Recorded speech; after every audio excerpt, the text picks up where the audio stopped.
Herzlich willkommen zu einem neuen Video. Heute tauschen wir die Motorlager in der C-Klasse.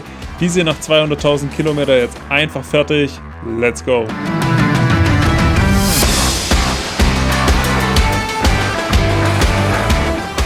Hier haben wir jetzt die zwei neuen Motorlager von Lemförder. Natürlich kommt da nur das Beste rein.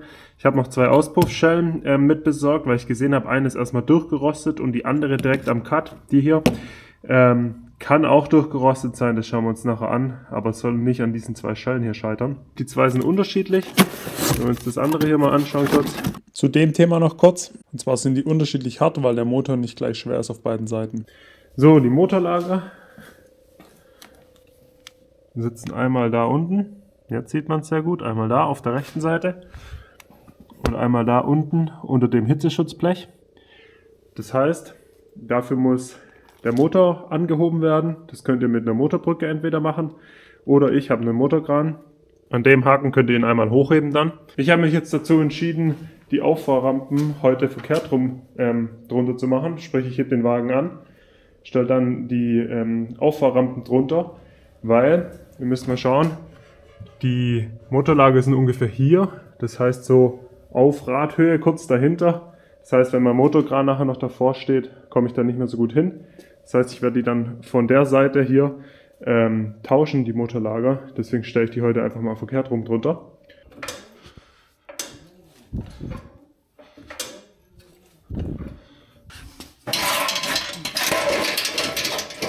Um hier unten an das Motorlager ranzukommen, ist es geschickter, dass wir den Cut ausbauen. Und um den Cut auszubauen, muss auf jeden Fall mal hier der Luftfilter weg. Da wird das Steuergerät nach oben klappen. Damit fangen wir jetzt an.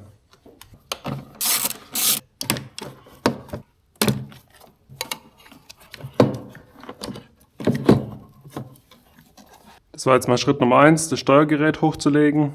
Jetzt muss hier der Schlauch und der Schlauch noch ab. Der Schlauch ist ziemlich easy. Hier raus. Der ist auch ziemlich easy. Einfach hier die Schlauchschelle öffnen. Das reicht schon. Dann müsst ihr den hier rausholen. Und dann könnt ihr den Schlauch hier abziehen. That's it. So, und jetzt ist der Luftfilterkasten einfach nur reingesteckt. Das heißt, er ist hinten in so zwei Nasen drin und hier vorne nur, seht ihr auch schon, hier eingelegt. Das heißt, ihr könnt einmal hoch und einmal vor. Und jetzt habt ihr den schon draußen. So, jetzt ist ja auch schon der Weg frei zum Cut. Da ist er. Hier einmal am Turbolader die Auspuffschelle lösen. Und dann noch, hier ist der Differenzdrucksensor noch angeschlossen. Den machen wir auch noch weg, sonst geht er nachher nicht mit raus.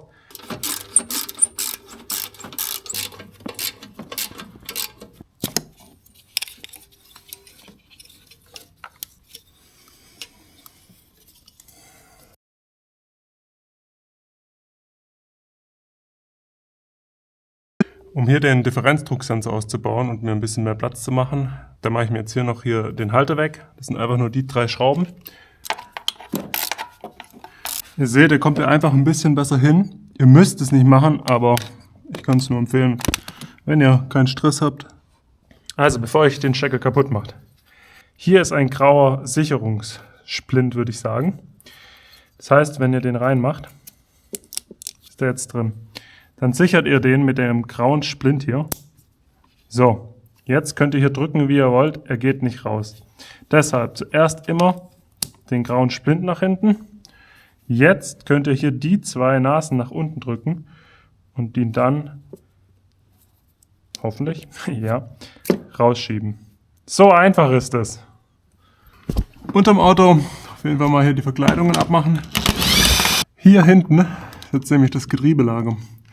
Und wir werden nachher den Motor ein bisschen hoch machen und dann schrauben wir hier die Schrauben vom Getriebelager ein bisschen locker, damit der Motor sich ein bisschen nach oben bewegen kann.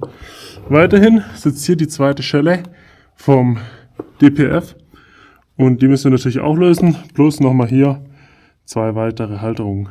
Da haben wir hier noch einen Sensor, der geht einmal hier hoch und ist einmal da oben noch.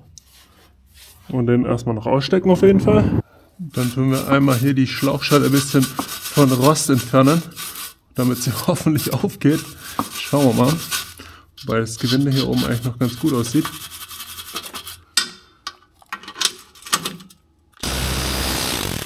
Ja. Der Schlagschrauber kriegt halt einfach alles auf. Sehr geil. So, jetzt die hier schon offen. Perfekt. Bisschen auflegen und nach hinten. Und jetzt sind es nur noch diese zwei Muttern. Die machen wir jetzt auch mal kurz ab.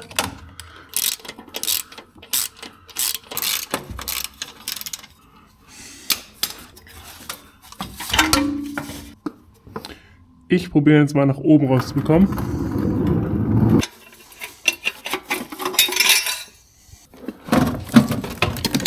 Yes! Da ist das Ding. So, ich habe mich doch entschieden, ihn oben rauszuholen. Es ist ein hartes Gefummel, aber es geht. Schauen wir mal hier rein. So, wie erwartet verrußt. Und der Ausgang, oh, der Ausgang sieht sehr gut aus. Seht ihr das Silberne? Das ist noch das saubere Ende vom Filter. Wenn der jetzt auch schwarz wäre, dann wäre es nicht so gut. So sieht das Ganze jetzt aus. Der Cut ist raus. Turbolader ist hier. Jetzt sind hier die Motorlager. Hier ist noch so ein Hitzeschutzblech. Dann kommt jetzt der Motorkran zum Einsatz. Erstmal Absperrventil zumachen und dann mal hochpumpen.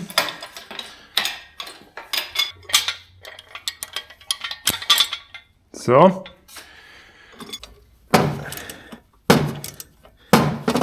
Dann einmal hier die Oberseite von den Motorlagern lösen. 16er Schraube ist es.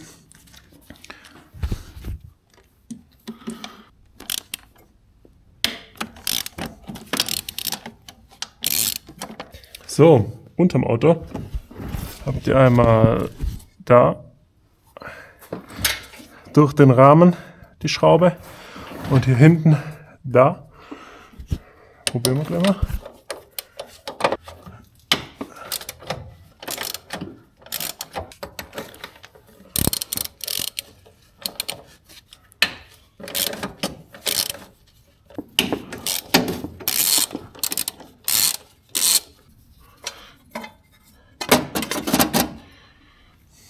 Schutzblech. Sieht man hier schön, wie der Motorhalter auf dem Lager sitzt. Aber da müssen wir noch ein bisschen hoch.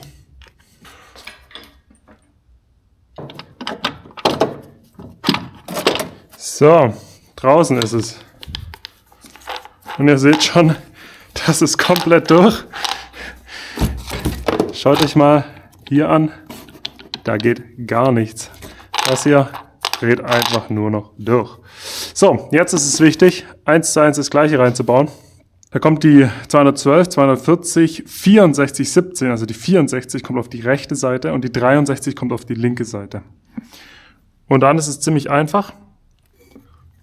Die Gummifläche, wie beim eingebauten Zustand, muss zum Motor hin zeigen. Das heißt, so rum kommt es jetzt hier rein. Die eine Seite hier schon drin. Ich habe hier das rechte Motorlager wieder eingebaut und festgeschraubt. Jetzt kann ich hochpumpen und es kommt nur die rechte Seite eben hoch. Und somit habe ich genügend Platz frei, um das Motorlager rauszuholen. Also es ist drin. Es ist wirklich sehr schwierig. Ich gebe es zu. Es ist ein sehr großes Gefummel. Da ist jetzt das Neue. Ich kann euch nur als Tipp geben, tut den Motor so weit wie möglich hoch, damit er sich so ein bisschen nach rechts gibt und dann habt ihr schön viel Platz.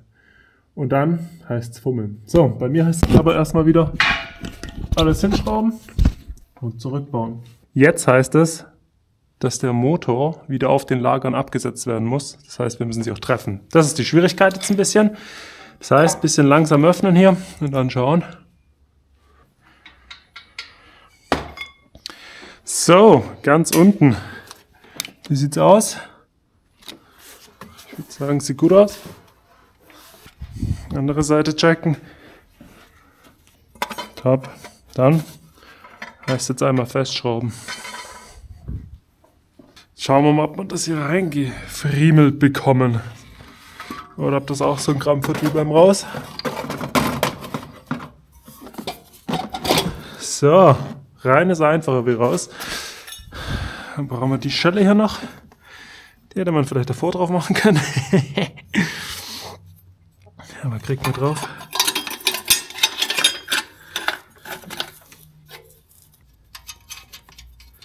So, jetzt hängt er hier schon mal schön. Jetzt gehen wir nach unten.